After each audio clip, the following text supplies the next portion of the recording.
para encontrar todos vocês aqui no nosso 33º Círculo de Reflexão. A gente tem se encontrado todos os meses, desde fevereiro de 2018, nesse espaço que é um espaço da gente poder pensar juntos sobre temas contemporâneos que têm alguma interface com a vida judaica, sempre mediados por um texto, por um filme, por fotos, por histórias do teatro. E, por falar em histórias do teatro, o nosso círculo desse mês é um círculo especial, um círculo comemorativo, estamos aqui até num outro horário, né? Porque ele está acontecendo no mês em que o Taíbe completa 60 anos. Então, na esfera dessas atividades de celebração da história do Taíbe, a gente tem feito várias ações, lançando textos todas as semanas, depoimentos, áudios, relançamos a entrevista do Sérgio Mamberti, do Nossa Voz, que saiu ano passado.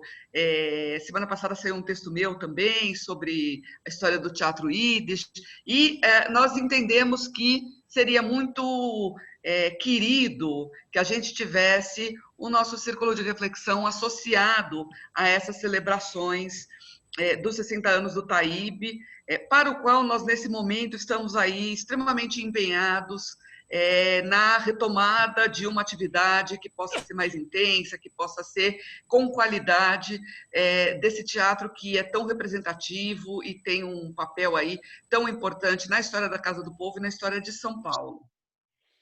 Então, nesse contexto, a gente fez o convite para o Silvio Bandi ser o nosso convidado central do Círculo de hoje, né?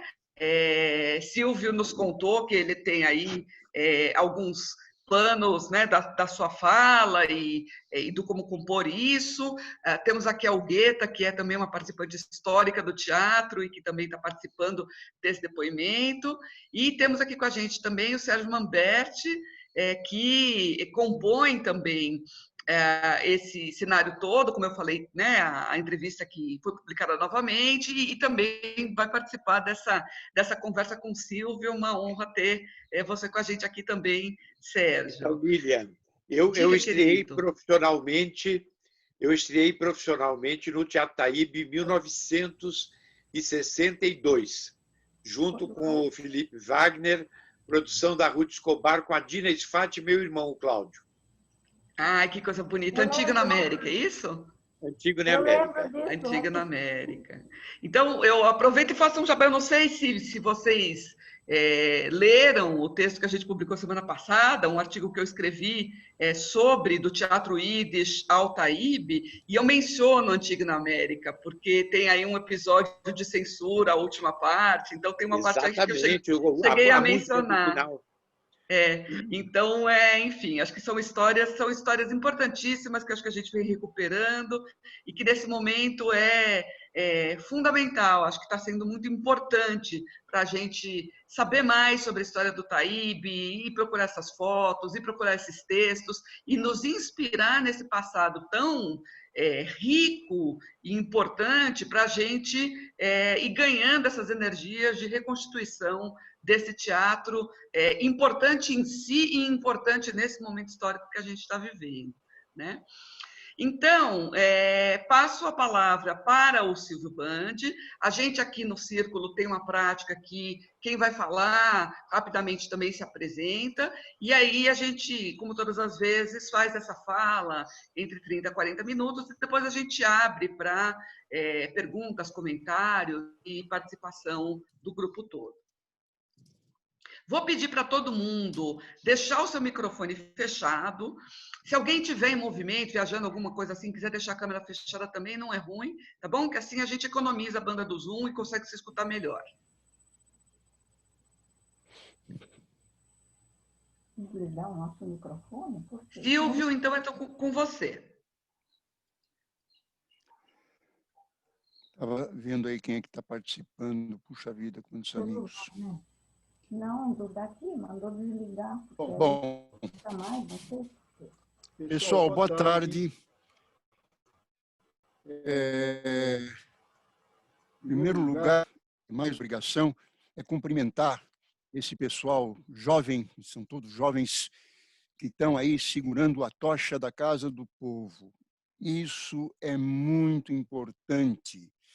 Importante para nós da nossa geração, o Guetta, eu, Sérgio e outros, importante todo o histórico que representa a Casa do Povo, importante para o Brasil, por que não dizer, porque é um centro de cultura progressista, de visão histórico-crítica. Então, parabéns, eu nomeei alguns, os que eu estou vendo, a Lilian, Suzana, Gabriel, enfim, pessoal aí que está segurando o meu querido Benjamin Cerucci, não sei se ele está participando ou não, entende? Parabéns para vocês. Bom, quando eu fui convidado, no primeiro convite, me disseram que eu ia ser o mediador desse reflexão judaica, desse ciclo. Como eu assisti já alguns, o mediador, falei, bom, não tenho nada a preparar, vou mediar o que os outros dizem. Aí, de repente, uns dias depois, eu soube que não é bem mediador, mas que o mediador ele é também um introdutor do tema. E, bom, introdutor, tudo bem, vou falar aí uns 5, 10 minutos, não tem problema, eu estou com a vivência toda afiada. Aí, no final, me transmitiram que não é bem assim. É mediador, introdutor, mas, na realidade, você é o palestrante, você precisa falar de 30 a 40 minutos. Bom, aí a coisa tomou diferente. Falei, bom, aí eu tenho que me preparar. E isso eu soube aí há pouco tempo atrás. Tudo bem, não tem problema. Vamos lá. Como palestrante, eu vou fazer um histórico e mais alguns comentários para introduzir o tema. Conheço bem o tema, até por ter vivenciado, só que a memória... Alô, alô? Alô, estão ouvindo ou não? Estamos. Então, só que a memória ela começa já um pouco a falhar, né? Afinal de contas, eu acabei de fazer há uns meses atrás 80 primaveras, exatamente primaveras em maio. Só que, na realidade, eu não fiz 80. Na boa tradição francesa, que eu curto, o francês é minha segunda língua, 80 é 80, 4 vezes 20. Então, na realidade, eu venho de completar meu último quarto dos 20 anos. Mas, mesmo assim, eu preciso de auxílio da memória. Para isso, me socorri das minhas amigas e meus amigos, das anotações de pesquisas que eles fizeram, muitas delas, inclusive, eu colaborei, fiz entrevista, etc., das quais eu agradeço e nomeio antecipadamente, para não ficar com essa chatice acadêmica de ficar botando aspas, isso é disso, daquilo, colaboram comigo nas anotações que gentilmente me enviaram esses dias. Antes de mais nada, a incrível e querida jovem Hugueta, com o paper dela. A Dina Lida, nossa pesquisadora incansável da esquerda judaica e velha e militante combatente dessa esquerda. O Kleinas, Alberto Kleinas, que tem um paper muito interessante sobre a Casa do Povo. E, finalmente, a Lilian, que esses dias me enviaram um papel específico do Teatro Yiddish. Agradeço a elas e fica o crédito por antecipado de algumas citações. Bom, 60 anos de Taíbe e Cibe. Cibe não são 60 anos, foi em 53 a inauguração, mas não é de bom alvitre separar Cibe de Taíbe. Essa comemoração de 60 anos do ICIB, do Taíbe, dentro do ICIB, ela não é uma simples comemoração. O ICIB e o seu filhote, o Taíbe, não são só uma parte artística, cultura, música, sociabilidade. São isso, mas muito mais. Estão inseridos dentro de um histórico e de uma visão histórico-crítica que tem raízes, que tem filões, e que talvez valesse a pena dar uma rememorada para aqueles que talvez não conheçam e muitos provavelmente não conhecem, dos mais jovens, vale a pena dar uma rememorada. Bem, o Taíbe em si é uma visão inserida de justiça social, uma ética dentro de uma estética. Interessante que o Taíbe ele nasceu em 1953. Pela de um homem é a sua concepção, é o momento da concepção. A cabala judaica, depois inclusive a cristã, na sua parte herética, ela tem partes muito interessantes sobre a concepção. Pela cabala, a concepção é muito mais importante do que o próprio nascimento. E essa concepção do Taíbe, do Isibe, como é que ela veio? Vamos ver. Teve uma concepção? Teve. O ano é 1942. Stalingrado estava sitiada, completamente sitiada, à beira de ser tomada pelos nazistas. E isto iria decidir e definir a Segunda Guerra Mundial. Todas as forças democráticas, progressistas, enfim, ligada nas notícias, nos rádios, aquelas cenas de pessoal ouvindo a BBC, etc. Bom, numa noite, pouco antes de fevereiro de 43, quando finalmente Stalingrado não sitiou, há uma reunião do antigo na casa o Mansoy, conhecido inclusive comercialmente pelas malas Cassoy. E no auge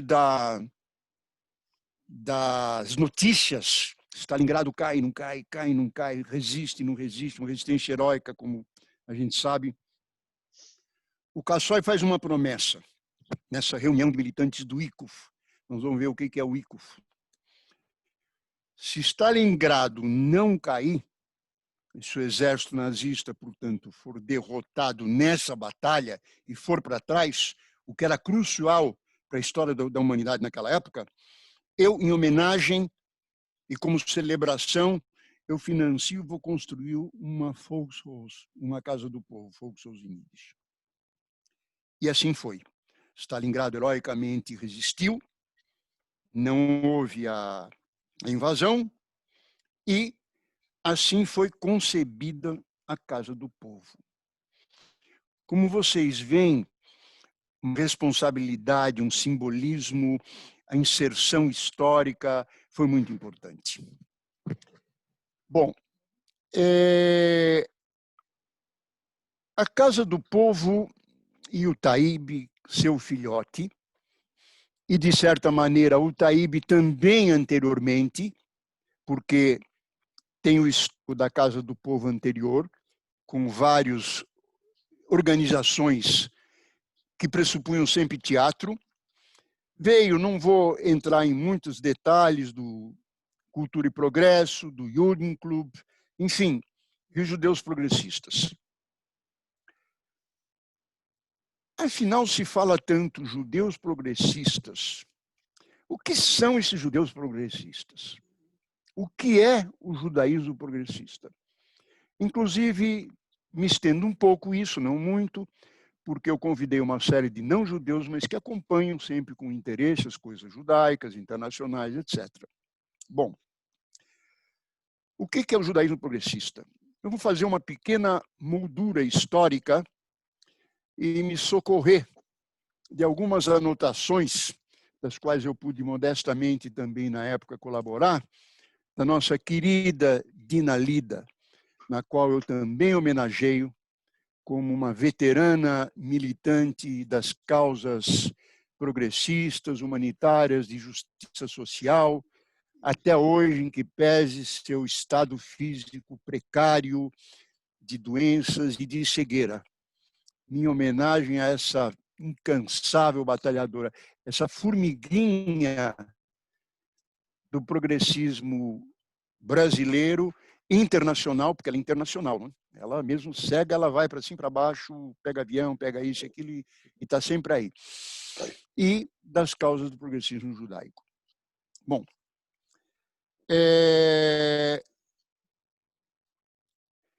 enquanto os judeus viviam na Europa Ocidental, eles, da Europa Ocidental, o judaísmo, durante a Revolução Francesa, eles adquiriram status de cidadania.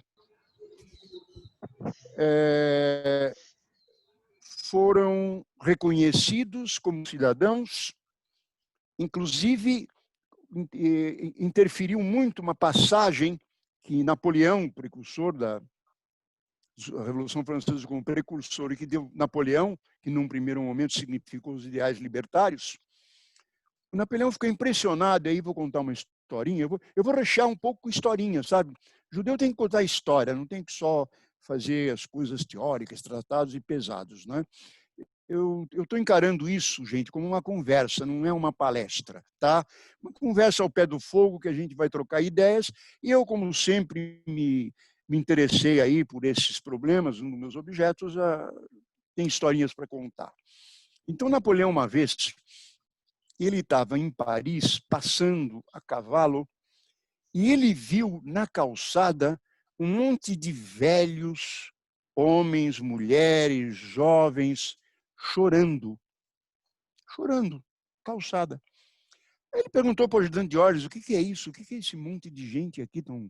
Gente bem vestida, inclusive, sentado, chorando, jogando cinza na cabeça. Aí o ajudante foi saber de um de outro e veio com a resposta: é o seguinte, os judeus estão chorando porque eles estão comemorando, eles estão de luto. Eu falei, luto? Napoleão falou, quem morreu? Não é o próprio Alves, né, Serginho? Quem morreu? E quando?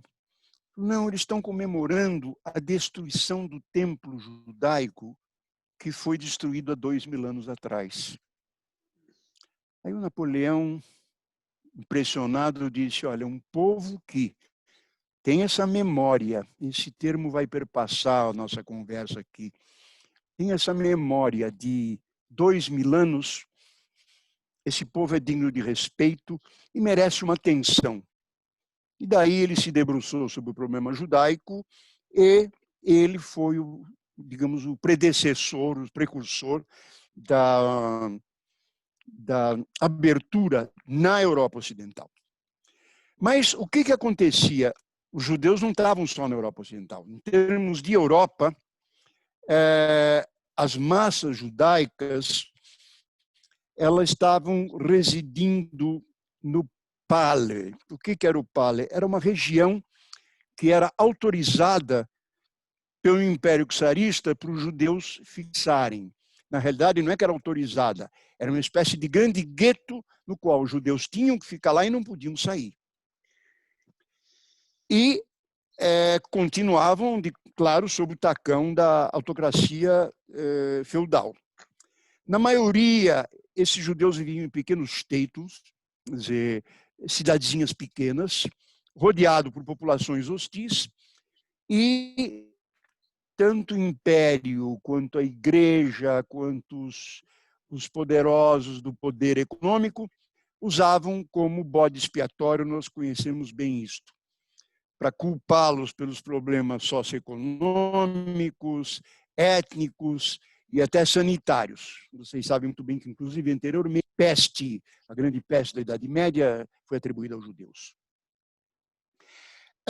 Esses judeus da Europa Oriental, eles pertenciam a camadas miseráveis, eram pequenos artesãos, mas de maneira miserável, alfaiate, marceneiros, padeiros, sapateiros, pequenos comerciantes, todos trabalhando de maneira artesanal. Mas na última década do século XIX, nessa região, houve um desenvolvimento capitalista, precário, digamos pré-capitalista, na Rússia. Em consequência disto, o número de operários, principalmente fabris, aumentou. Aliado a este fato, tem uma grande ascensão, quer dizer, em consequência desse fato, das lutas sociais no começo do século XX. E essas lutas sociais, realmente, elas vinham envolvidas numa repressão, que encontravam milhares de revolucionários que lutavam e estavam ansiosos por liquidar os despotismos reinantes. Os judeus, que na época e sempre, foram a população essencialmente urbana, eles estavam envolvidos nesse movimento. Bom, foi nesse caldo de cultura que surgiram na Europa dois movimentos principais. Para além do streaming da corrente religiosa, estou falando na corrente não religiosa, ou religiosa mais aberta. Duas correntes principais. Primeiro, o sionismo, fundado por Theodor Herzl, no Império Austro-Húngaro, e um movimento de esquerda, que foi o movimento bundista, do Império Czarista. Ambos acabam de completar mais ou menos 100 anos. Importante frisar que ambos, apesar de ser na Europa Oriental, eles são frutos do Iluminismo e da Revolução Francesa, rebatendo na época da Europa Oriental. O bundismo, o bundista, vocês que sabem, um movimento de origem operária, mas com muitos intelectuais judeus, que propugnava a solução do problema judaico, não como o sionismo por um lar nacional judaico, mas sim como era um movimento socialista de inspiração marxista. Eles propugnavam a solução do problema judaico nos seus países onde habitavam.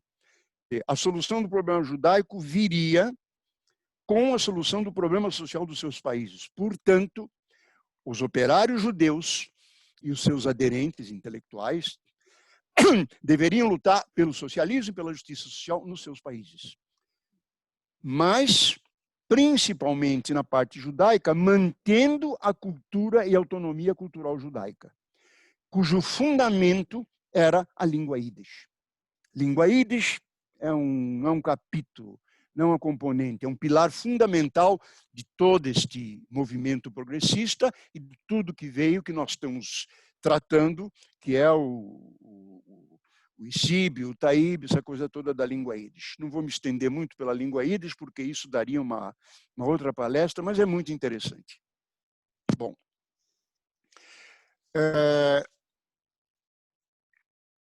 então, mesmo dentro do sionismo, haviam correntes. Tinha um sionismo desde corrente de esquerda, vamos usar extrema esquerda, um termo mais moderno, mas não muito definido. Um sionismo de esquerda a um sionismo de direita. O sionismo de esquerda, inclusive, incluía setores marxistas, que eram principalmente inspirados por uma personalidade muito interessante chamada Ber Borochov, que era um sionista marxista, que propugnava construir o socialismo no lar nacional judeu. No outro ponto, na direita, Jabotinsky, com concepções de direita, fascistizantes, sem conotação pejorativa. Ele tinha a inspiração do fascismo italiano, que era diferente depois do fascismo, nazismo alemão. Ele tinha inspiração do fascismo italiano, que inclusive no fascismo italiano tinha judeus importantes que no começo participaram da marcha sobre Roma, essa coisa toda. Bom, enquanto o judeu da Europa Ocidental, a partir da Revolução Francesa, na qualidade de cidadão, foi adquirindo cultura, hábitos e costumes da língua do país que nasceu ou vivia, manifestando o seu judaísmo através de sua fé, caso da Alemanha, por exemplo, né, dos alemães, cidadãos alemães de fé mosaica.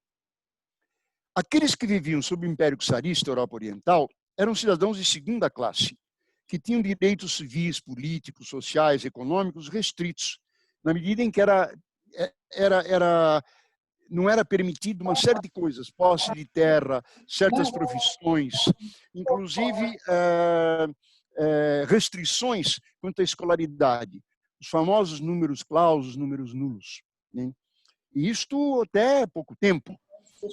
O meu sogro, pai da Ayala, os pais da Ayala, o meu sogro lembra, e eles eram os pais da Ayala, eram da elite judaica varsoviana, e eles se formaram na Europa em direito antes da guerra. Aliás, no ano que estourou a guerra, em 1939.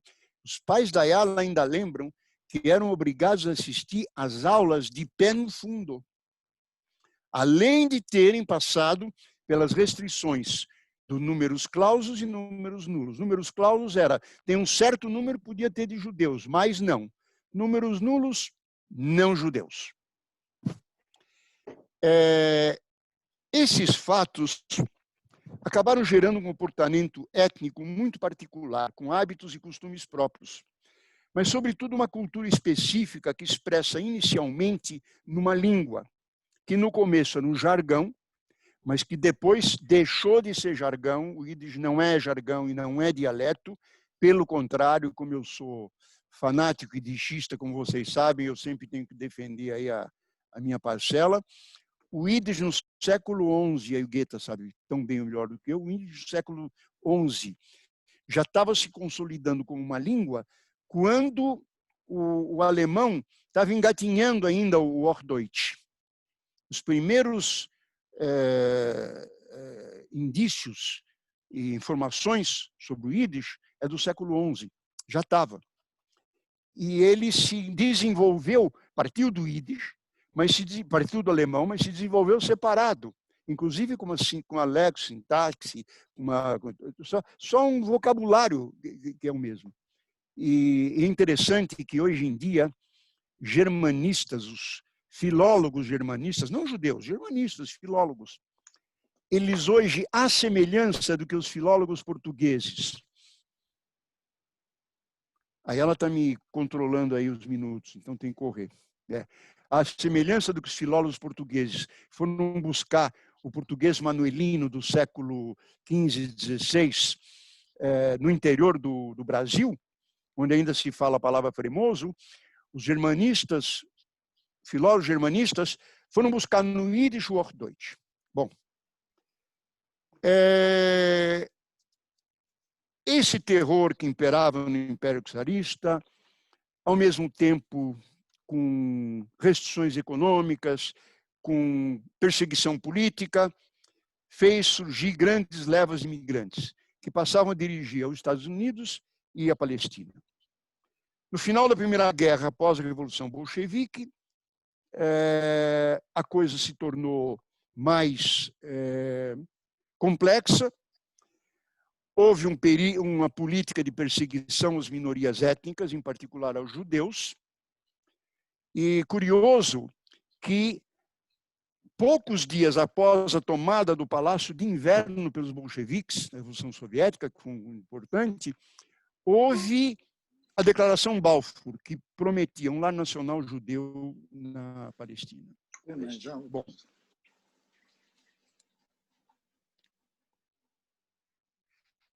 Como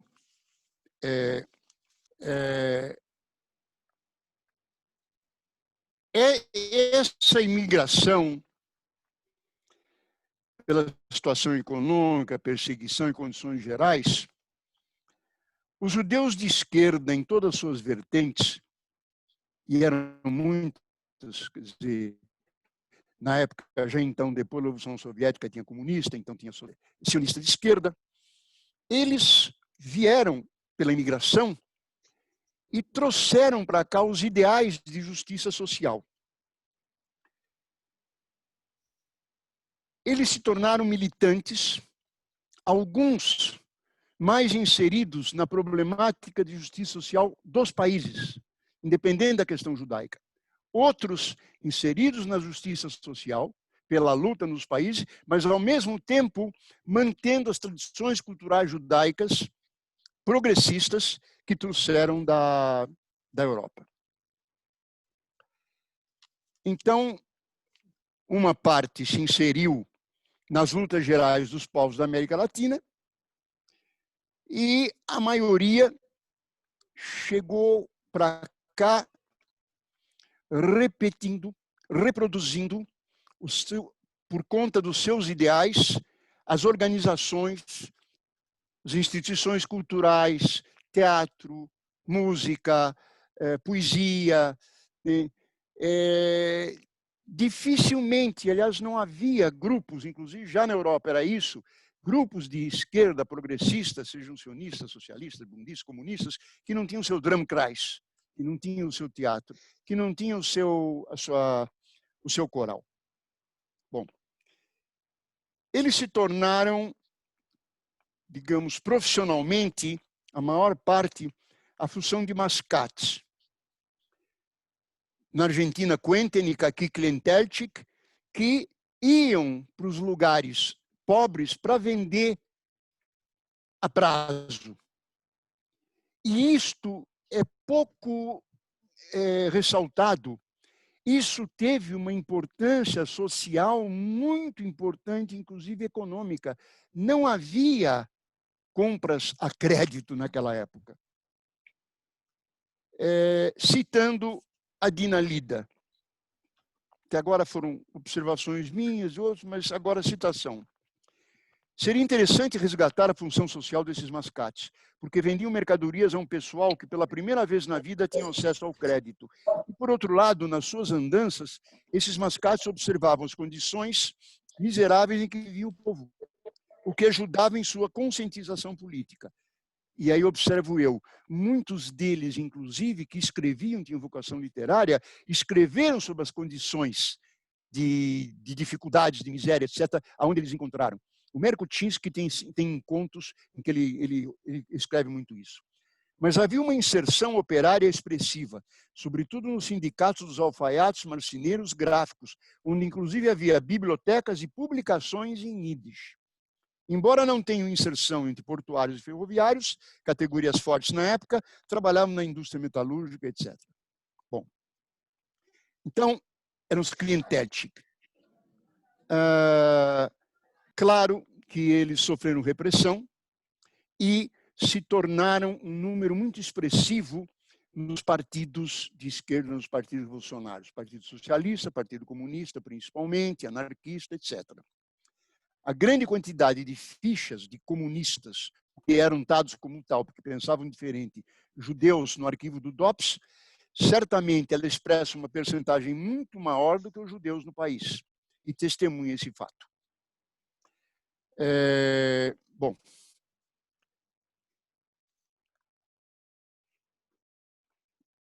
diferença, integração, surgimento da indústria cultural, os círculos comunistas socialistas eram os grandes difusores da cultura nas classes populares. E então surgiram grupos de esquerda judaicos em Yiddish. Sholem Aleichem no Rio de Janeiro, o Jugendklub em São Paulo, Einkeit, enfim, Der Unruhe no Rio de Janeiro também, e vários outros. Escolas, cozinhas comunitárias, sociedades culturais, bibliotecas, sempre tiveram dupla função. A função primeira de solidariedade e difusão de uma cultura progressista e, às vezes, muitas vezes, uma fachada legal para atividades políticas clandestinas. De se citar aqui, para dar uma corporificação, nomes que foram importantes, não em detrimento a outros, mas que merecem, e em nome deles, faço homenagem aos outros. Pessoas como Leôncio Basbaum, Herr Schechter, que fundou e dirigiu o histórico jornal Unser Stimme, a Nossa Voz, Sarah Becker, mais tarde Fécia Mello, Felicia Itkes, esposa de Schechter, não é, Gertel, Wolfson, Gutmann, e last but not least, José Sandat, grande poeta, intelectual, ensaísta, pessoalmente, se me permitem, uma das pessoas mais dignas do ponto de vista político, intelectual e humano que eu conheci na minha vida. Como faz falta José Sandat. Fica a homenagem na pessoa da inseparável companheira que, desculpe eu falar, mas o Guita não vai gostar, não alcançaria José Sandat, o pináculo, não tivesse essa companheira por detrás. A Algeta Sandat, que, como ela não tem nenhum problema em esconder a idade, que está completando seus jovens 94 anos, em plena atividade, dirigindo o único coral de língua ídis no mundo, que só de ídis. Fica a homenagem a José Sandat pela Algeta, que está aqui presente. Bom, o ICUF. O ICUF foi um movimento internacional dos judeus progressistas, inserido no bojo dos frentes populares antifascistas diante da Segunda Guerra Mundial. Havia um movimento antifascista. Em 1937 e 1936 é fundado o ICUF, Yiddish Kulturverband, em língua Yiddish, que era dos judeus progressistas. Enfim, houve a criação do Estado de Israel, movimento de libertação nacional, que teve o apoio da União Soviética. No começo foi o grande apoio, inclusive com armas pela Tchecoslováquia. E depois se dividiu realmente na esquerda, no movimento sionista e no movimento... Tá? Enfim, Taíbe.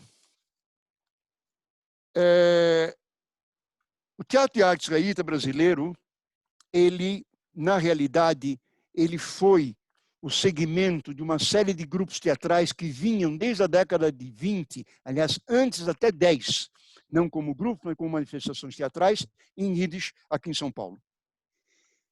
E tinha na Estação Sholem Aleichem, do Rio, na União, de Belo Horizonte e tal. O Taíbe foi a consequência, o filho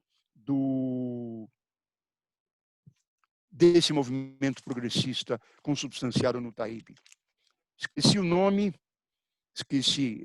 lembro, acrescentar, entre outros, o nome de Israel Febró, também um batalhador pela cultura progressista, que quando muito jovem já editava uma revista chamada Reflexo. Bom, pessoal, eu vou abreviar, porque o tempo se vai. E citar também Moshe Niski, grande médico, grande batalhador, exímio orador em 3 línguas, polonês, Yiddish e português, que, aliás, tinha a mesma qualidade o Zé Sandat.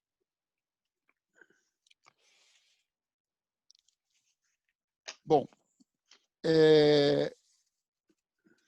houve no teatro Yiddish, vieram diretores e atores são de fora, Rothman, Turkov, Kurländer, para vocês terem ideia, desde a década de 15, 10, de 20, mais de 500 obras em Yiddish. Antes do Taíbe, Luso Brasileiro, Santana, Cultura Artística e Municipal. Bom, eu aqui vou parar nesta minha parte, digamos assim, expositiva. Quem se interessar por teatro Yiddish, eu recomendo este livro do Nachman Faubel, Estrelas Errantes, Memória do Teatro Yiddish no Brasil. Eu acompanho teatro no mundo e teatro Yiddish. Não há obra que se iguale a esta em relação ao teatro Yiddish, estou falando em termos internacionais. Essa é a memória do teatro Yiddish no Brasil, eu recomendo. Bom, a problemática judaica progressista sempre cozinhou o problema da identidade, seja por ataques de fora da sua identidade, seja por sua consideração. Eu gosto sempre de ilustrar, como eu falei para vocês, as minhas palestras com historinhas, para ficar mais ameno. E também até com piadas. Sobre isso de identidade judaica, tem uma piada que eu gosto muito, que eu vou, para amenizar, contar para vocês agora. É uma piada sobre identidade. Eu uso muito quando eu uso o conceito de identidade nas conferências mais teóricas, filosóficas que eu dei. Num trem, nos Estados Unidos, estava num banco um cowboy típico, vermelhão, chapéu, bota, cinturão e tal. E no outro do lado, uma velhazinha Yachne, uma velhazinha Yiddish, judia. Então ela olhou para o cowboy lá e foi lá, pé ante pé, falou: desculpa, o senhor está judeu? Aí ele falou: não, minha senhora, desculpe, eu não sou judeu. Ah, desculpe. Foi, sentou. Daí a 5 minutos ela volta: desculpe, o senhor está judeu, não está? Não, minha senhora, não sou judeu. Ah, desculpe, apologize. Terceira vez, entre nós: o senhor está judeu? Fala. Não, minha senhora, eu não sou judeu. Aprecio o costume, os hábitos de vocês, mas eu não sou judeu. E assim a mulher foi indo. Aí o cara pensou e falou: bom, se eu continuar negando, essa mulher não vai me largar. Então não custa, eu vou falar que eu sou judeu. Aí vem a mulher: entre nós, o senhor está judeu? Aí o cowboy: sim, eu sou judeu. Ela: puxa, não parece nada, nada. Bom, depois disso, vamos passar a parte mais amena que eu faço para celebrar esses 60 anos do Taíbe. Na figura tinha que escolher do José Sandat, que, entre outras atividades, como eu falei, era um fino poeta. E, para isso, nós vamos terminar falando 2 poemas do José Sandat, em que eu vou me permitir, vocês me permitem a licença de recitar em Yiddish para sentir o prazer da poesia em Yiddish da Sandat. E o Serginho Mamberti, que está nos acompanhando há tanto tempo nisto, não é?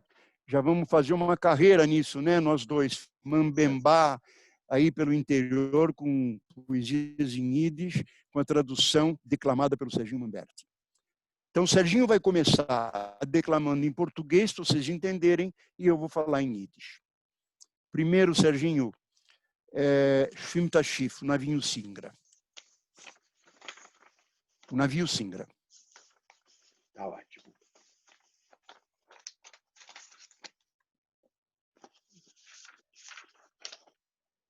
Bom, boa noite a todos.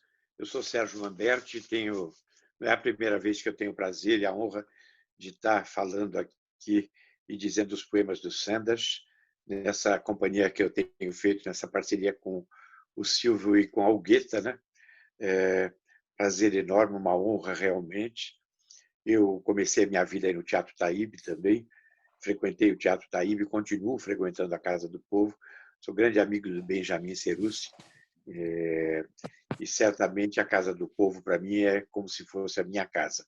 Eu me sinto, eu nasci, eu sou originário da Casa do Povo, então eu me sinto extremamente integrado e ficando muito honrado também de estar participando desse momento de comemoração dos 60 anos do Teatro Taíbe, né?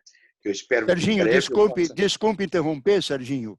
Mais uma coisa aduzindo, uma coincidência muito significativa.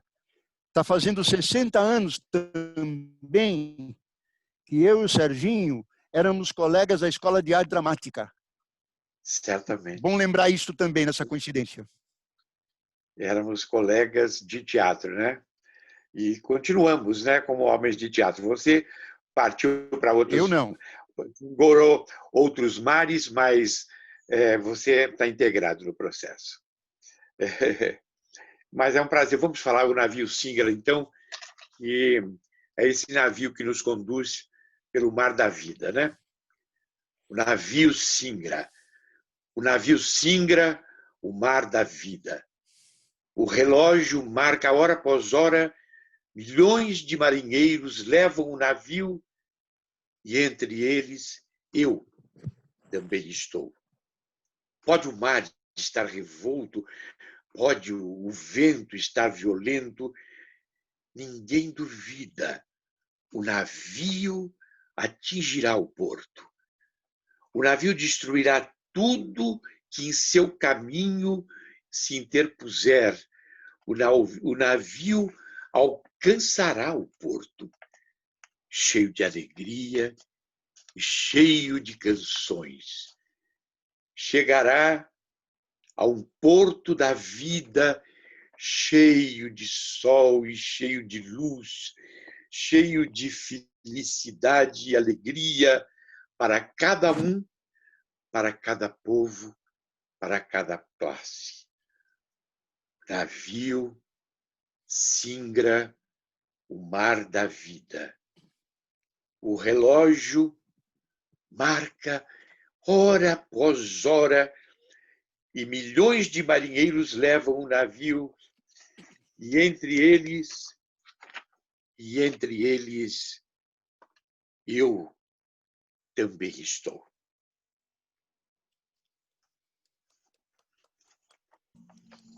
Boa, Serginho. Bom. Schwimmt a Schiff. Schwimmt das Schiff in Jan von Leben, klappt der Seger schon noch schon. Es treiben sich Millionen Matrosen, zwischen sie bin ich euch da.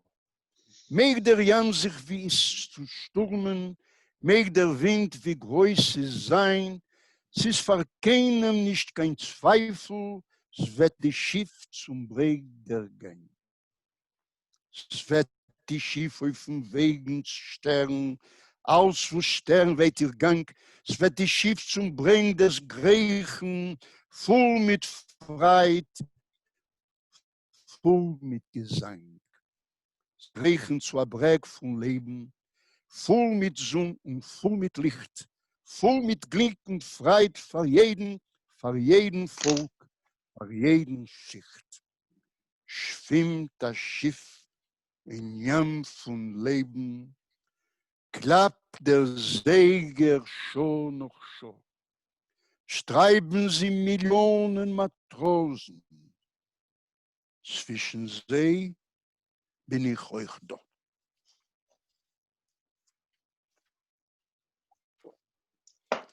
Bom, a próxima poesia, tinha uma poesia que eu tinha separado, mas eu vou pular.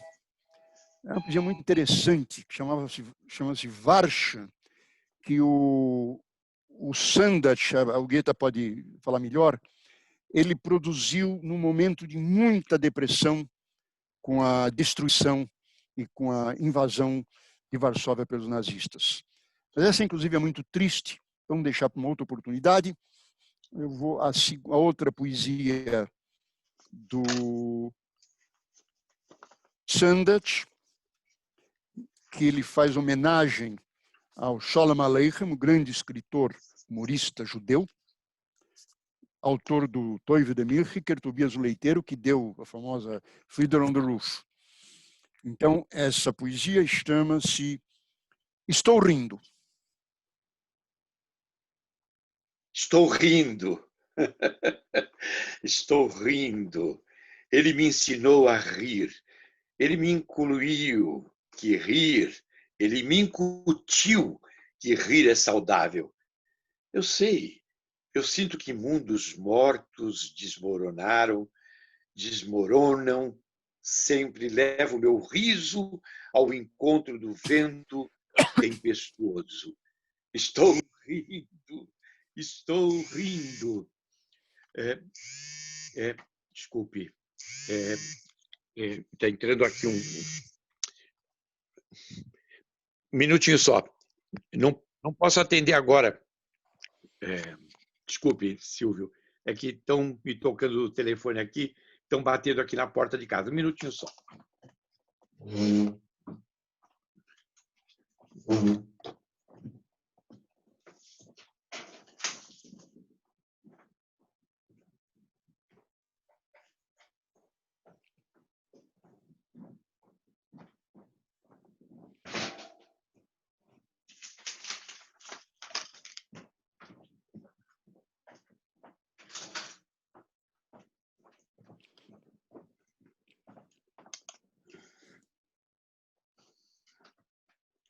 Perdão, faz parte das lives. Estou rindo, estou rindo.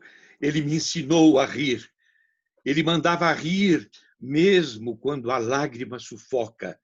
Em mundos de torpedos, em mundos de canhões, em mundos da loucura, o riso também é uma arma. Estou rindo, estou rindo. Como posso não rir quando forças tenebrosas se rebelaram contra mim? E quando sinto meu corpo ferido, retalhado, aplico o riso como um bálsamo para uma ferida. Ah, estou rindo porque não hei de rir, porque não me alegrar com as notícias que recebo do país no qual Menachem Mendels fugiram das bolsas de valores e os nossos tovlos são agora corporativistas agrícolas. Não precisam mais perambular pelas estradas de Bolbiric e não precisam mais, em suas carroças, mendigar o pão, quando os homenzinhos em gigantes se transformaram. Por quê? Por que não devo rir quando se constrói a vida? Estou rindo, estou rindo. Ele me ensinou a rir. Ele incutiu em mim que rir é saudável. A luminosa aurora, aos sóis brilhantes, levo o meu riso através do sangrento agora.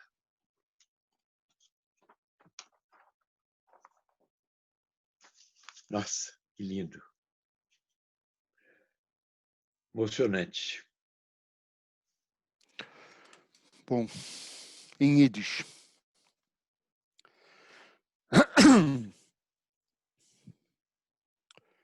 Ich lach.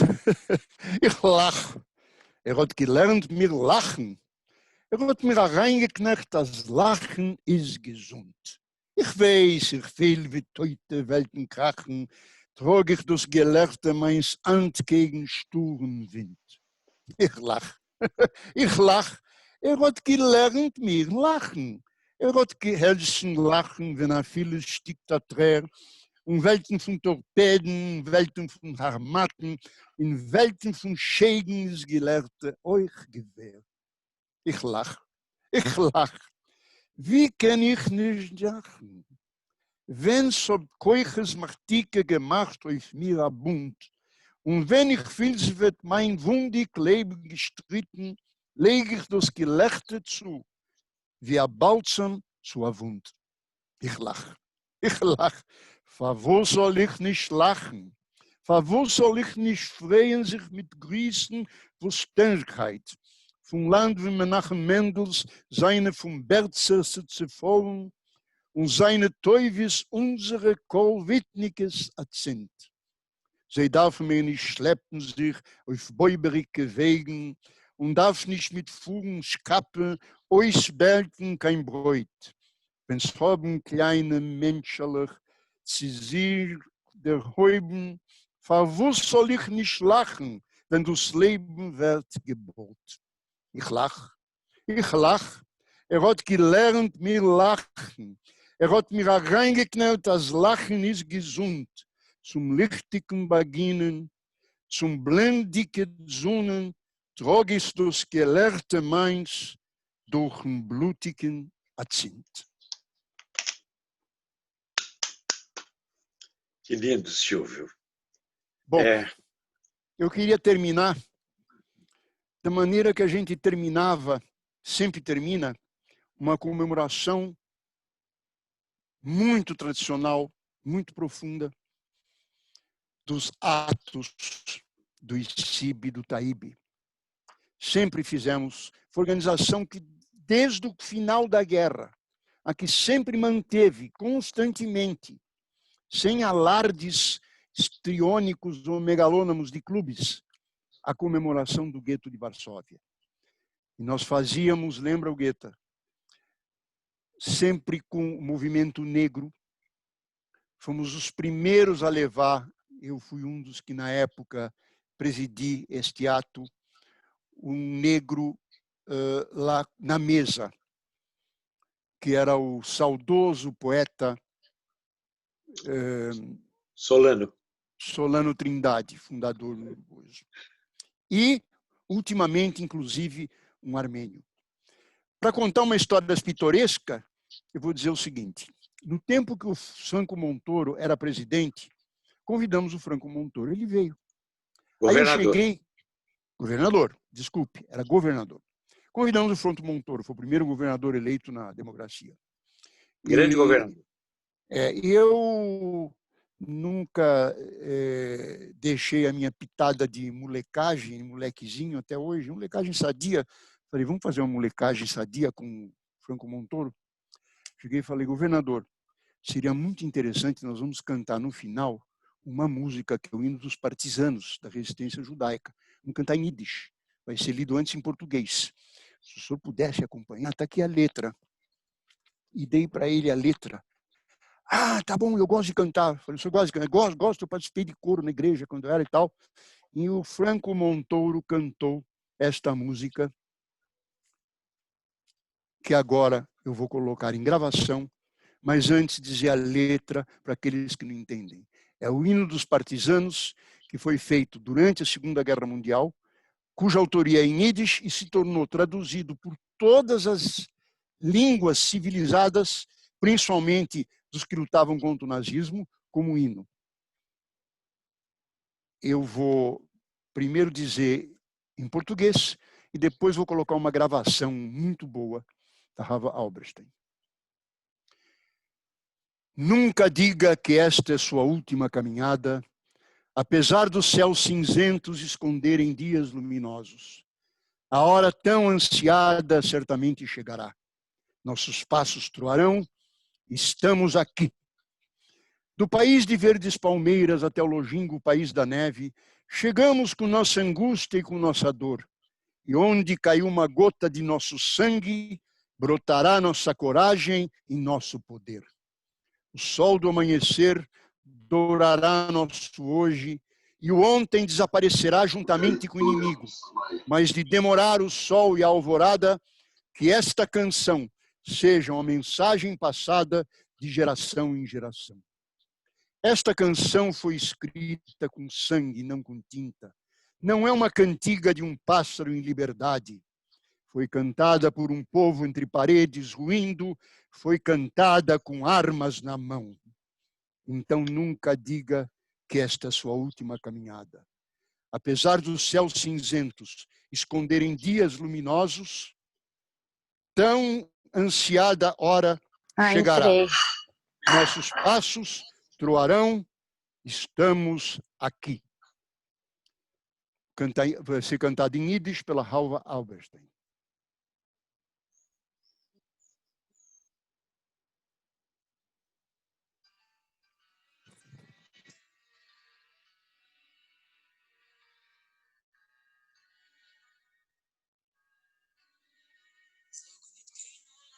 Nicht dem letzten Weg, im Leblayene verstellen blue Tee, kum wird euch für unser euch gedenkte Schau, wird apoigt unser Trott mit seinen da, kumen wird unser euch gedenkte Schau, wird apoigt unser Trott mit seinen da. In Palmenland, das Land vom weißen Schnee. Wir kommen heute mit unser Pein, mit unser Weh. Nur der Franz, dieser Sprotz von unser Blut. Sprotzen wird doch unser Gwure, unser Mut. Und wo gefallen ist der Spitz von unser Blut? Sprotzen wird doch unser Gwure, unser Mut. Das Lied geschrieben ist mit Kultur. Ah, não adianta, não. Acho que ele não conseguiu pôr a gravação, será? Continua, Guetta. via parols als eindeslied van dort en daar. Der Kajor, via parols als eindeslied van dort en daar. Nós queimam lá do Gesta Maxenberg. Canta, Silvio, canta.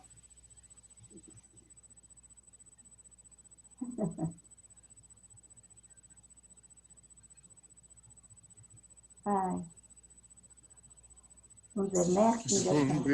Die blutige Fallen, die gewähnt, das Lied gesungen mit Naganes in der Hand. Da hat der Volk zwischen Fallen, die gewähnt. Das Lied Singen mit Naganes gesungen. Os ovnis queimam lá do Gesta Maxenberg. Roginnen Blaia nessa espera. Ai, não posso, estou muito emocionada. Als du gehst in das stellenblaue Tag, wird der heute unser Trott mit seinen Tag. Gott mit seinem Tag, wird der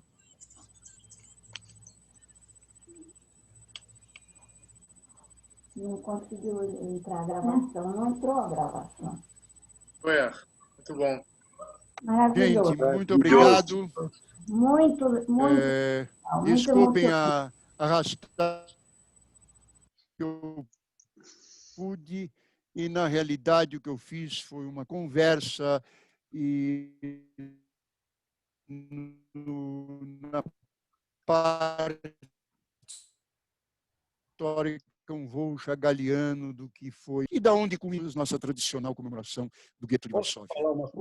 O hino da grande luta contra o fascismo, contra a reação, que ainda, infelizmente, se faz oportuno nos dias de hoje, em lugares muito próximos. Posso falar uma coisa, Silvio?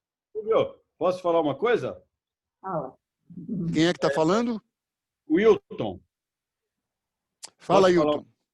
Eu achei sensacional. Claro. Eu achei sensacional vocês dois falarem as poesias em português e em Yiddish. Muito, muito lindo e muito emocionante. Parabéns. Obrigado. Emocionante para nós também, viu, Wilton? Obrigado, Wilton. Velho companheiro de... Certamente são poemas muito inspiradores e porque eles vêm de um íntimo, de um depoimento muito pessoal, não é apenas um trabalho literário, é um grito de um ser humano falando para o outro ser humano da sua experiência e da sua trajetória e de momentos de dor e de alegria, né? Eu acho que é isso, né, Hugueta? Você sabe do que eu estou falando, né? A ideia você interpretou, realmente você interpretou o que você tinha que dizer, o que você disse. Eu estou muito emocionada. Eu agradeço muito para você e para o Silvio demais. Eu não consigo nem falar o que eu estou sentindo. Que bom, que bom. Eu só posso dizer muito obrigado para vocês. Imagine, nós que agradecemos a sua presença. É uma forma de contar uma história de um movimento de tantos anos de luta por liberdade, por direitos humanos e por paz, que tenha paz no mundo, que é o que o José sempre lutou, e que a gente, na medida do possível, a gente continua. Ai, eu estou emocionada, eu não sei nem como agradecer para vocês, é tão importante transmitir essas coisas. Obrigada. Muito obrigada. Nós que agradecemos, Hugueta, nós que agradecemos, viu? É uma honra e uma grande emoção também estar participando desse momento.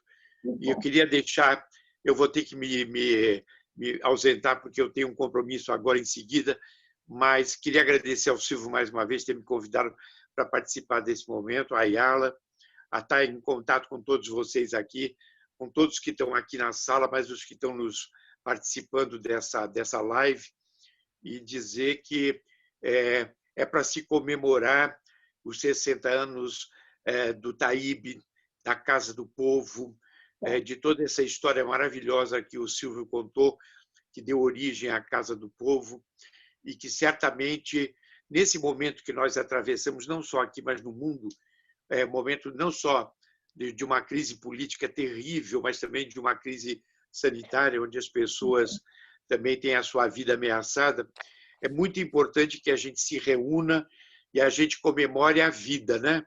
Claro. E termine com essa saudação do Sanders dizendo: estou rindo apesar de tudo, entendeu? Eu trago em mim, eu quero trazer para vocês a alegria de viver.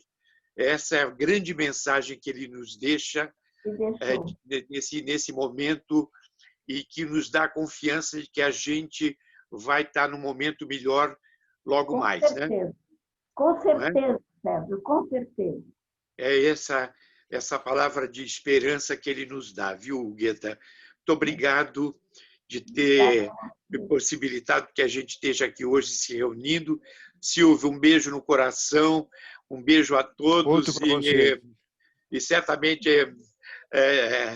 Shabbat Shalom para todos. Shabbat Shalom. Muito obrigado, Serginho. Obrigado mesmo. Um beijo. Gente, beijo. Acho que a gente está todo mundo aqui muito emocionado e muito tocado, né? Com a fala do Silvio, com os poemas, com o Serginho, com a Algueta, com o hino dos partisãs e realmente estamos falando de coisas muito fortes, né? Que nos dizem respeito e que são indissocialmente ligadas, né?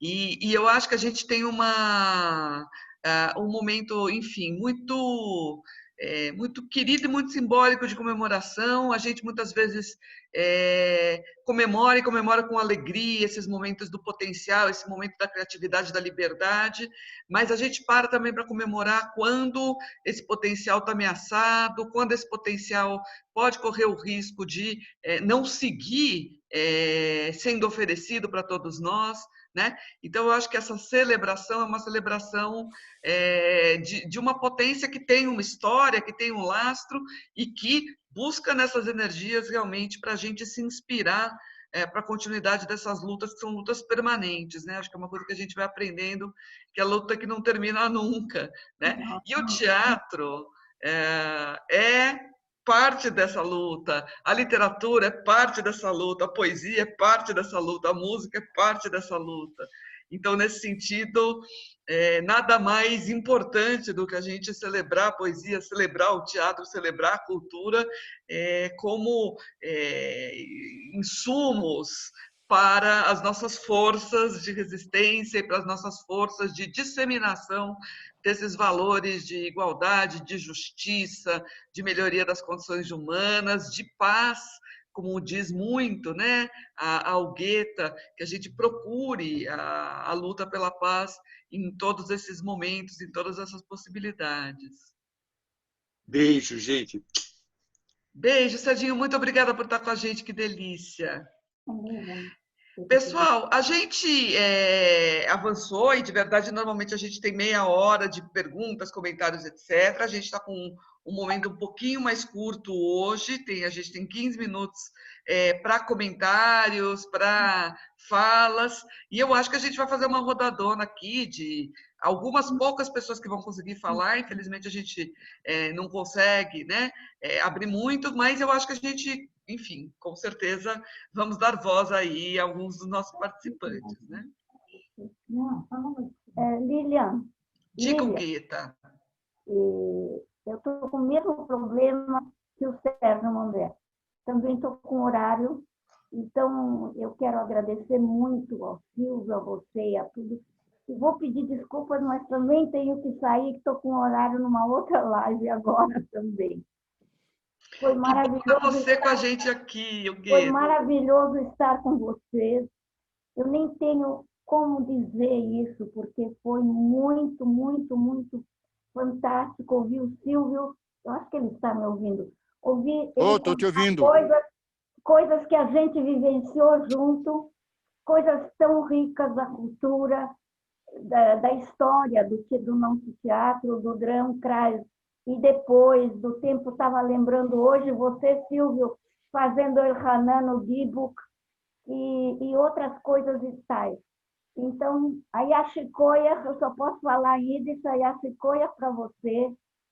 E a gente se fala em outro momento, eu peço mil desculpas, mas eu tenho outro compromisso agora.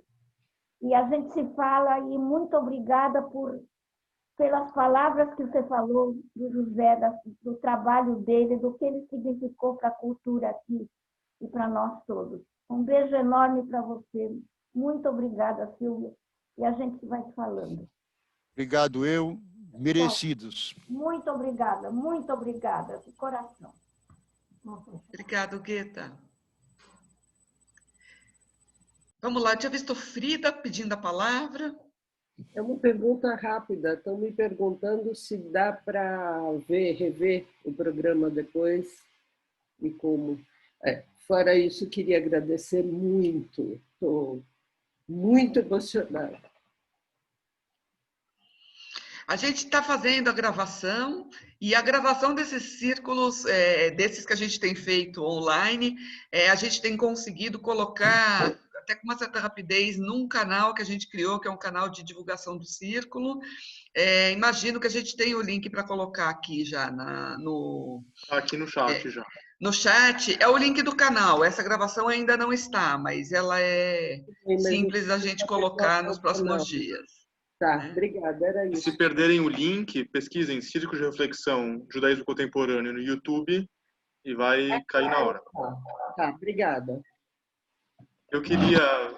Posso lhes falar uma palavrinha? Claro, por favor. Agradecer, né, o Silvio, o Gueta, o Sérgio. E foi muito emocionante, né? Acho que foi um círculo atípico que mexeu com coisas que vêm de dentro, que vêm do passado, que nos atravessam e que não param aqui, né? Isso que é o bonito do tempo. Que a gente... Eu me sinto muito honrado, acho que essa é a palavra. E muito repleto por receber, né? Por conseguir estar nessa... Todos nós aqui, né? Em nossos pontos de vida, estar nessa convergência do caminho e do futuro, das nossas construções poéticas, políticas, judaicas e contemporâneas. E dizer que, né, tem uma frase do Benjamin que não existe tradição sem transmissão. Então, o Yiddish, a cultura da Casa do Povo, a cultura dos judeus progressistas, se não fosse transmitida, não seria uma tradição, seria um episódio museológico, estaria em algum anal de livros e de anuários. Mas não, e isso é muito bonito. Então, acho que esse momento aqui que nos atravessa é uma prova viva dessa transmissão. E que tem muita coisa para rolar ainda, né? Próximos anos aí vão reabrir o Taíbe, se der tudo certo. E aí é um novo momento que a gente constrói. Obrigado, Silvio. Gabriel, obrigado pelas tuas palavras, eu que me sinto honrado. E eu percebi humildemente que funcionou, tive êxito naquela missão que eu tinha, que era exatamente de transmitir, não só a questão teórica, foi importante para situar o que foi o judaísmo progressista na história, etc., mas, ao invés de dizer para vocês uma série de nomes de fatos, etc., dar um exemplo da emoção, quer dizer, compartilhar com vocês a emoção que nós tínhamos quando fazíamos das atividades importantes que havia dentro da Casa do Povo, e era no Taíbe, que era a comemoração do gueto de Varsóvia. Essa emoção compartilhada é que eu queria realmente, porque eu acho que a memória, ela não é só a memória do lembrado, mas ela é também a memória do vivido. E foi por isso que eu me permiti as poesias, fazer uma coisa inusitada, digamos assim, quer dizer, não comum.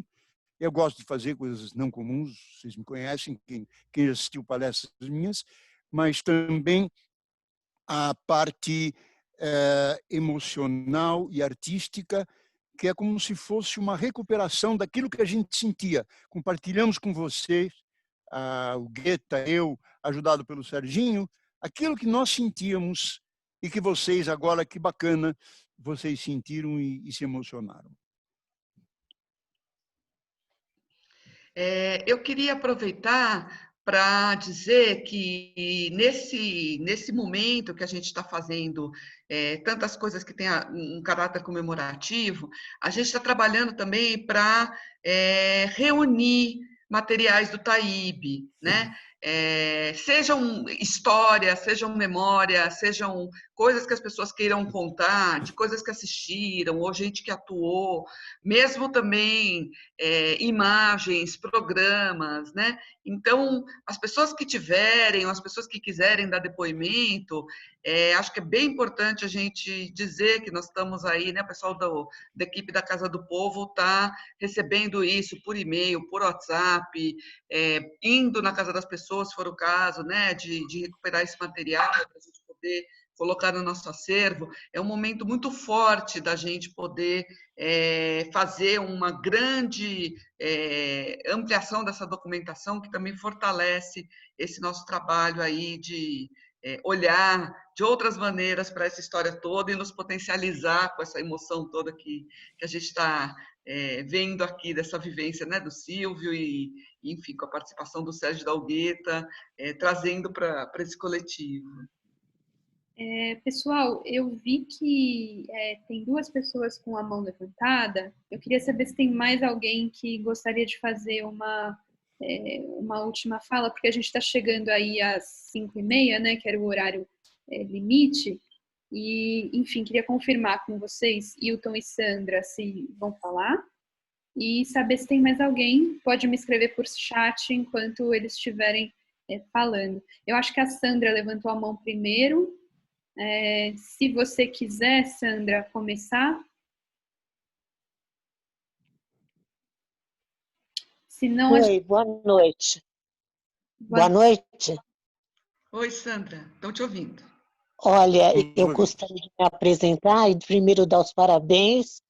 Né? Eu tenho 71 anos e morei na Rua 3 Rios, 244, de 1959, eu tinha 10 anos, até fazer 18 anos.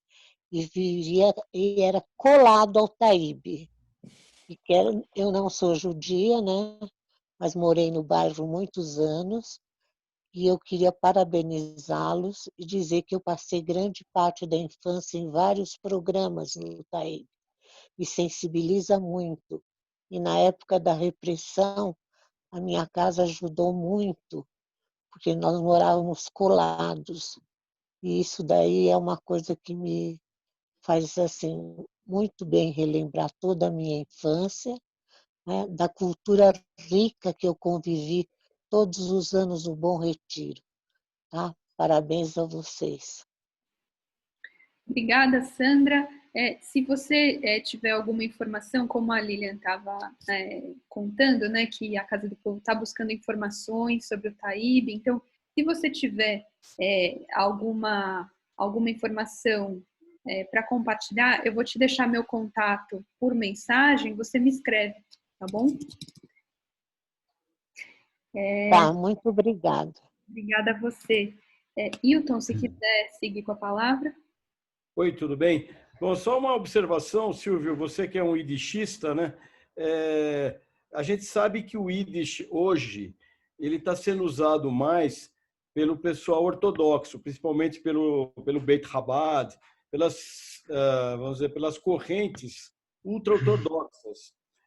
O Yiddish deixou de ser usado por esse tal de judeu progressista, né? Que existiu e que hoje a gente ainda deve ter sobrado uma meia dúzia, né? Mas o Yiddish, a língua Yiddish, que era uma língua popular na Europa Oriental, ela hoje está sendo usada mais pelos ortodoxos, e não por esse que você chama de judeu progressista, né? Mesmo em Israel, né? Houve no início uma repressão ao Yiddish, né? O pessoal queria impor a língua hebraica e tal, mas no resto do mundo, talvez somente em Nova York, talvez seja uma exceção, mas a língua Yiddish praticamente desapareceu. Ainda bem que tem alguma meia dúzia de pessoas, como o Silvio, que preservam isso aqui. Eu gostaria muito de falar Yiddish e não falo, né? Então, é apenas uma observação. Tá? Obrigado. Obrigada, Hilton. Eu acho que para fechar essa rodada, Silvio, normalmente a gente faz 3 pessoas, né? Falas de 3 pessoas, e aí você responde tudo de uma vez. Como a gente já está acabando, então a gente fecha aqui. O Hilton falou, agora a Frida queria fazer uma fala, e aí a gente já fecha. Rápido, eu só queria falar para o Silvio, quer dizer, evidentemente agradecer, e ele estava falando da emoção, né, que as pessoas estão muito emocionadas. O Silvio trouxe meu pai e minha mãe para essa sala hoje. E acho que eu quero agradecer.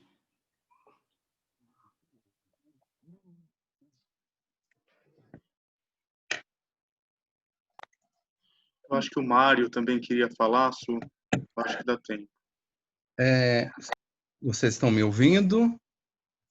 Estamos ouvindo. Não, eu só ia dizer que eu sou amigo da Sandra, que foi vizinha da Casa do Povo, e eu trabalho com a Algueta, eu sou preparador vocal do coral da Algueta. Quando as atividades voltarem a ser presenciais, eu vou levar a Algueta, a Sandra, para fazer uma visita lá, assistir um ensaio e fazer uma visita, voltar à Casa do Povo. É isso.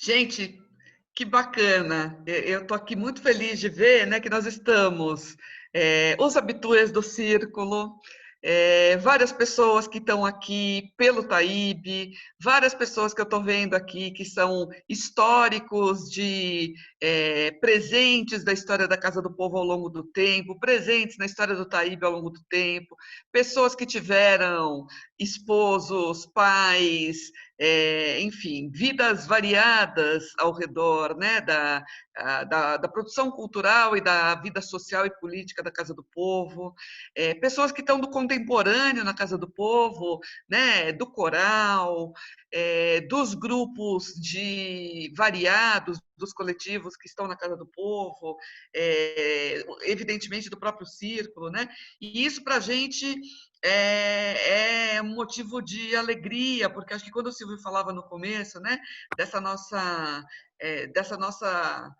determinação de ter a Casa do Povo na nossa vida de uma maneira significativa, né, trazendo a memória para potencializar o nosso desejo de que ela seja significativa hoje, para as nossas questões hoje, para os jovens hoje com as suas histórias, que vêm também dessa memória, mas que vêm das questões contemporâneas que estão muito colocadas aí, eu vejo que a gente cumpre um papel fundamental e que a gente alcançou o desejo que a gente tinha, né, de trazer esse gás para a gente poder fazer uma vida contemporânea e dar significado, seja da vida judaica, seja da vida citadina, para aquele marco do Bom Retiro, que é a Casa do Povo, né? Hilton, preciso te dizer, eu não vou conseguir me conter de te dizer que o Yiddish, graças a Deus, está mais além só do que os ortodoxos, né? Internacionalmente, a gente está tendo o Clashval essa semana, e acho que vários dos expoentes da produção cultural contemporânea mostram que o Yiddish está muito vivo, com gente compondo canção de protesto, com gente compondo canção de quarentena, compondo canção para criança, e a gente tem feito aí um trabalho já ao longo dos anos, e temos feito também recentemente. Se você quiser chegar mais perto, procura a gente, que a possibilidade de aprender, seja da língua, seja sobre a língua, está dada, e conte com a nossa parceria, porque o Yiddish é pilar definidor da fundação e da continuidade da Casa do Povo, e estamos aí fazendo ele fazer sentido nesse momento e se disseminar nesse momento também, né? Então, enfim, queria agradecer a todos vocês, Silvio, de coração. Acho que para a gente foi uma decisão muito importante convidar você, e a gente até ficou com essa história, é mediador, é palestrante, etc. Você é um depoente e um militante, um instigador dessa energia que para nós fazia todo sentido te ouvir, registrar, criar essa rede ao redor de tudo que você tem para nos contar, e você fez isso aí com maestria. Realmente a gente está aí fechando, né, com um sentimento de muita gratidão. E aí, enfim, antes de encerrar, te passo a palavra só para a gente fechar.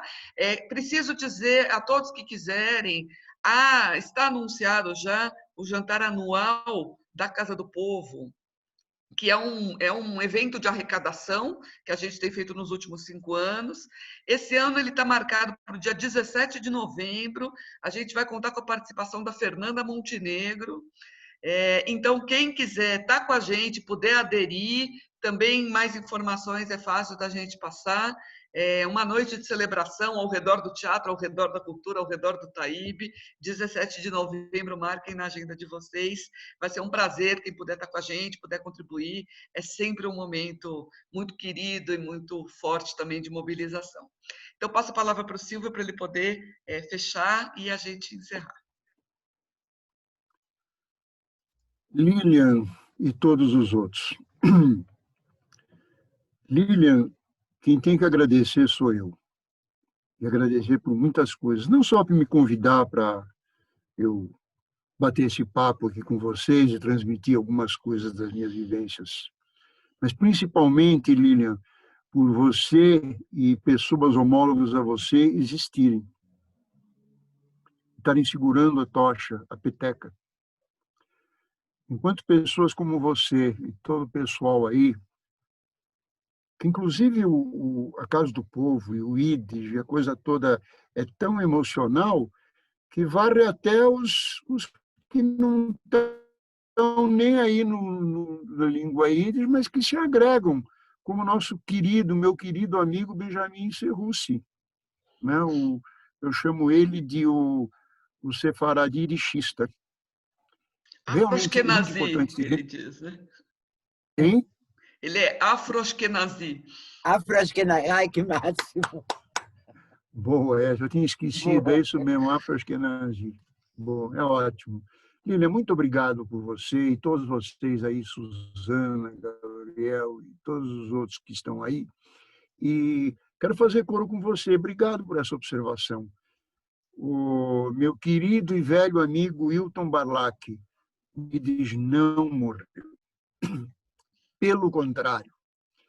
Eu poderia dizer, como Isaac Bashevis Singer, quando ele recebeu o prêmio Nobel, lá em Oslo, aliás, prêmio Nobel foi um prêmio político, porque queriam dar para a língua Yiddish, porque, na realidade, escritores mais importantes, até melhores do que o Bashevis Singer, a começar do irmão dele. Mas o Bashevis Singer, ele falou o seguinte, que dizem que o Yiddish está morrendo. Não está, ele está doente. Está doente, tem recuperações e tal, está doente. Agora, eu digo, ele está doente, mas está muito vivo. Até pouco tempo atrás, até uns 10, 15 anos atrás, ele estava vivo academicamente. Éramos um grupo de loucos, como eu, de uns 60 ou 70 em todo o mundo, que mergulhavam em nível acadêmico, profundo, etc. Mas, de repente, com o revival do Klezmer, o revival de uma série de coisas, o Yiddish está dando uma contribuição impressionante. A Lilian, com muito conhecimento, falou de canções de protesto. Um rapaz americano de terceira geração que não falava Yiddish, que se tornou amigo nosso, meu da Ayala, querido, Daniel Kahn, compondo músicas em Yiddish de protesto, compondo canções, uma canção sobre a pandemia, o coronavírus. Isso é muito Yiddish. Por que é Yiddish? Vou explicar para vocês nesse 1 minuto e 15 segundos aí que me resta. O Yiddish sempre acompanhou a produção teatral, musical, etc., sempre acompanha os eventos históricos do momento. Sempre. O judeu sempre foi a grande caixa de ressonância dos acontecimentos internacionais. Menos de um mês do afundamento do Titanic, já tinha uma música maravilhosa de Yiddish sobre o Titanic. Na febre espanhola, fazia 100 anos, existia uma música sobre a febre espanhola. Chamada Menschenfresser. Menschenfresser, quer dizer, comedores, devoradores, mais de comedores, de pessoas. Daniel Kahn vai e faz uma transposição para coronavírus. Meu Deus, qual é a língua, qual é a cultura que tem isso? Não é Menschenfresser. Bacillen, Mikroben, vos viter. Quer dizer, bacilos, micróbios, o que vocês querem de nós, daquela época e hoje? Né? Sobre desempregos, o Daniel recuperou todas as músicas revolucionárias, algumas até datadas, ultrapassadas politicamente, as músicas que os judeus stalinistas cantavam em louvor a Stalin, em louvor ao mundo novo, mas que tinham significado, não em relação ao Stalin, mas em relação à crença de um mundo novo. Não estou defendendo o stalinismo, pelo contrário, entende? Então, o Yiddish perpassou e continua a se fazer caixa de ressonância do que há mais moderno. A poesia Yiddish, por exemplo, que é uma das minhas paixões. Eu tenho dentro da língua e da minha biblioteca em Yiddish, que é muito, muito boa, importante, como vocês sabem, eu tenho duas assim paixões especiais: a ensaística em Yiddish e a poesia. A poesia em Yiddish, para vocês terem ideia, na década de 10, ela já era modernista avant la lettre. Quando todo o movimento modernista perpassou no mundo, o construtivismo russo depois soviético, o futurismo de Marinetti, a Semana Moderna de 22 e todos esses, a poesia em Yiddish já tinha um movimento chamado Inzir, os inziristas, quer dizer, em si. Entende? Ela já tinha a pecha de modernista na coisa. Então, o Yiddish não está morrendo. O Yiddish é falado, a única massa falante é dos ortodoxos. Mas os ortodoxos não cultivam o Yiddish, é um instrumento, entende? Não cultivam. Mas existem pessoas que cultivam, inclusive falando e cultivando, etc. Isaac Niborski lá em Paris e outros malucos como a gente. E enquanto houver gente sensível a isso que nós ouvimos aqui, essa sensibilidade é universal. Hilton, não se preocupa se ele está morrendo ou não está morrendo, se está doente ou não está doente. Curta o Yiddish. Vai. Se você não quiser aprender o Yiddish, veja as traduções, eu te empresto. Tem boas traduções de música Yiddish, tá? Não se preocupa se ele... Não seja médico legista nem coveiro do Yiddish. Vai curtir o Yiddish. É o que eu digo para vocês também. Gente, muito obrigado. Lilian e com todos como vocês, obrigado. Gabriel, perseverante e tal, até o final. Muito obrigado mesmo. Eu que tenho que agradecer vocês por estarem segurando essa tocha que foi nossa, que a gente lutou. Custou muito. Sangue, suor e lágrimas. Muito obrigado. A Shaina Dank. Muito obrigado. Obrigado. Gente, abraço a todos, então. Ficou o convite, quem quiser aderir ao jantar. E aí a gente se encontra novamente em novembro. A gente vai anunciar o nosso próximo encontro do Círculo. Um abraço a todos e a todas. Espero, sei gesund stark, como a gente diz em Yiddish. Estejam fortes e bem. É isso aí. Tchau, gente. Obrigada.